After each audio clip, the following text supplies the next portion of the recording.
Film 5. Notions législatives. Bonjour à tous. Le but de cette série est d'informer les ergothérapeutes sur les recommandations de la Haute Autorité de Santé en matière d'hygiène et de sécurité, suite à 9 ans de questionnement, de recherche et d'expérience que j'ai mené en qualité d'ergothérapeute, afin de vous proposer des solutions face aux problématiques rencontrées sur le terrain, grâce à l'innovation et d'initier la collaboration en santé grâce à des webinaires qu'ils introduisent. Les thèmes des films sont des notions microbiologiques aux risques infectieux, les moyens de prévention, les locaux et les dispositifs médicaux, les innovations et enfin des éléments de législation qui concernent l'exercice en ergothérapie. Dans cette présentation se trouvent des éléments de législation en lien avec la prévention des infections associées aux soins qui concernent l'exercice en ergothérapie en France. L'ergothérapie est une profession du champ sanitaire et médico-social qui s'exerce le plus souvent au sein d'une équipe pluriprofessionnelle pouvant comprendre des professionnels d'horizons divers: santé, éducation, travail, médico-social, juridique, habitat, matériel spécialisé, aide technique et nouvelles technologies. Cette profession est jeune et en pleine expansion, souhaitant qu'elle soit reconnue et devienne accessible à un plus grand nombre de personnes en situation de handicap pour recouvrer, gagner de l'autonomie et de l'indépendance. Brièvement, cette profession est réglementée par le Code de la santé publique. L'exercice en ergothérapie est soumis à l'obtention du diplôme d'état d'ergothérapie en France ou d'un diplôme reconnu à l'étranger ayant reçu une autorisation d'exercice en France. L'enregistrement sous un numéro ADELI à l'Agence régionale de santé du département d'exercice, le respect des principes de moralité, de probité et de dévouement inhérents à l'exercice en ergothérapie, et du Code éthique international adopté en 2004 par la World Federation of Occupational Therapists. Le respect du secret professionnel est une obligation à la fois morale et juridique qui s'étend même après la mort du patient. Des dérogations sont prévues par la loi lors de divulgations d'intérêt public, pour la déclaration de maladies professionnelles, d'accidents du travail et des maladies contagieuses. C'est aussi le cas lors de l'information du patient sur son état de santé ou de ses proches lors de son décès, mais aussi lors de sévices ou de privation de la victime. L'accord de la victime pour son signalement n'est pas nécessaire lorsqu'il s'agit d'un mineur ou d'une personne dans l'incapacité physique ou psychique de se protéger. Les ergothérapeutes ont l'obligation de formation professionnelle continue tous les 3 ans, tout au long de leur cursus professionnel. Nous aborderons ce chapitre plus en détail à la fin de ce film. Il n'existe pas d'ordre des ergothérapeutes et cette profession n'est pas conventionnée par l'assurance maladie ni par les ARS. Les ergothérapeutes salariés sont soumis par leur contrat de travail au contrôle de la médecine du travail.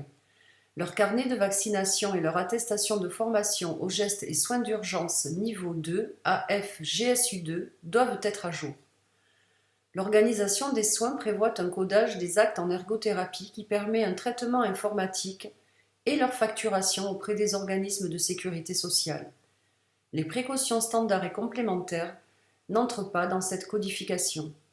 Les bonnes pratiques d'hygiène des mains sont généralement affichées dans les services. Les affichages sont généralement prévus sur les portes des chambres des personnes porteuses d'infections.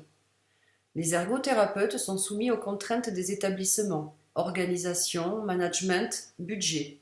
L'architecture des établissements est parfois vétuste et les installations ne sont pas toujours en adéquation avec l'idéal attendu dans un service de soins que nous souhaiterions de pointe. Spécialistes de l'adaptation, les ergothérapeutes optimisent les moyens à leur disposition. Pour exercer en ergothérapie libérale, aucune expérience institutionnelle minimale n'est requise. D'autres professions, comme celle des infirmiers, ont l'obligation d'exercer au moins 18 mois dans un établissement avant de pouvoir se lancer en libéral.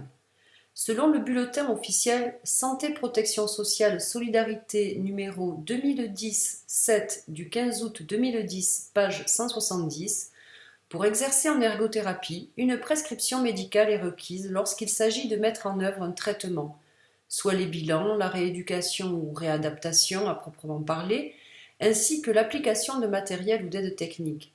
Par contre, elle n'est pas requise pour les actes tels que les conseils d'aménagement de domicile ou de lieu de vie ou lieu de travail, les conseils d'aide technique, les expertises. Pour autant, les actes d'ergothérapie ne sont pas codifiés et ne sont pas remboursés par la sécurité sociale. L'ergothérapie est une profession non conventionnée par les ARS. Il n'y a pas d'obligation relative à l'installation, comme le matériel minimal requis. Pas de contrôle, ni de sanction non plus, comme la suspension ou le retrait d'agrément délivré par la CPAM, qui concerne les professionnels de santé agréés. De fait, les ergothérapeutes libéraux n'ont pas accès à la carte professionnelle qui les prive d'outils pourtant indispensables dans le cadre de la prévention des infections associées aux soins, comme explicité plus loin. De nouvelles dispositions voient le jour avec le forfait d'intervention précoce.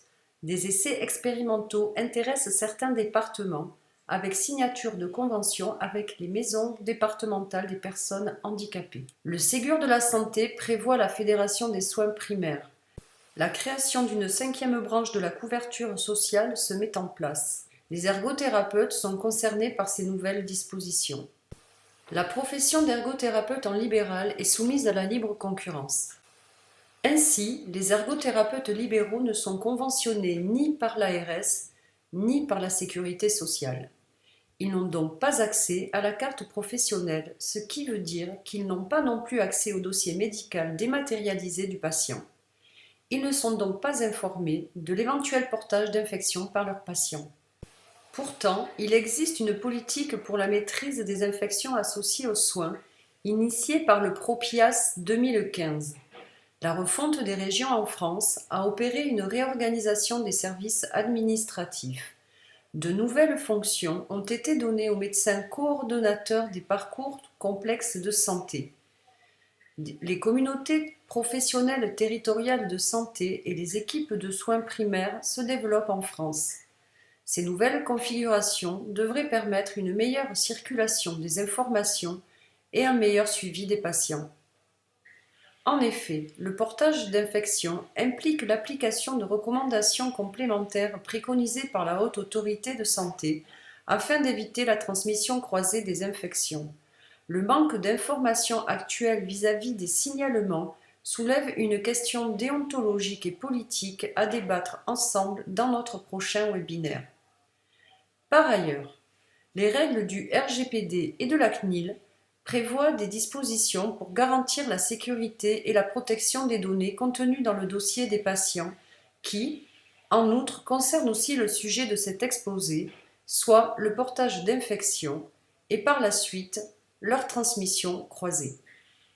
L'indemnisation des victimes d'infections nosocomiales. Mais que contient la loi numéro 2002-303 du 4 mars 2002 relative aux droits des malades et la qualité du système de santé?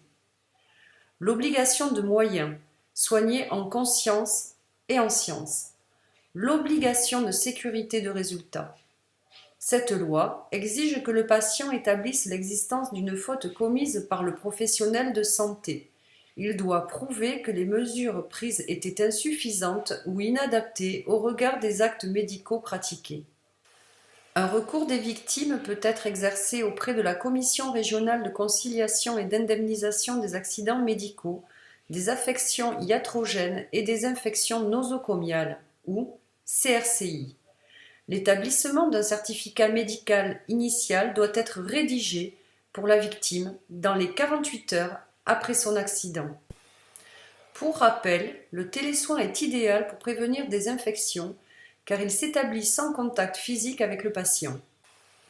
Depuis la pandémie de Covid-19, les ergothérapeutes sont autorisés par dérogation jusqu'à nouvel ordre à proposer des soins à distance par visioconférence. Les instances représentatives des ergothérapeutes ont constitué des groupes de travail qui se sont penchés sur les bonnes pratiques du télésoin en ergothérapie. Les principales instances représentatives des ergothérapeutes en France.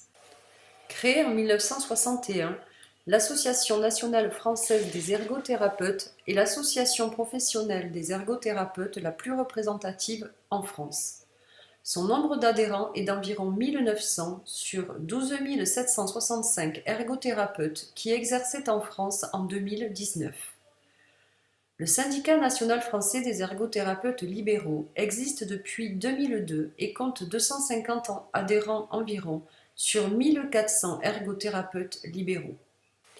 Le gouvernement a demandé aux instances professionnelles de constituer un Conseil national professionnel des ergothérapeutes, notamment chargé de définir les orientations prioritaires de la formation professionnelle continue, dont devrait faire partie, selon moi, l'hygiène et la sécurité en ergothérapie, compte tenu des dernières découvertes scientifiques et des innovations.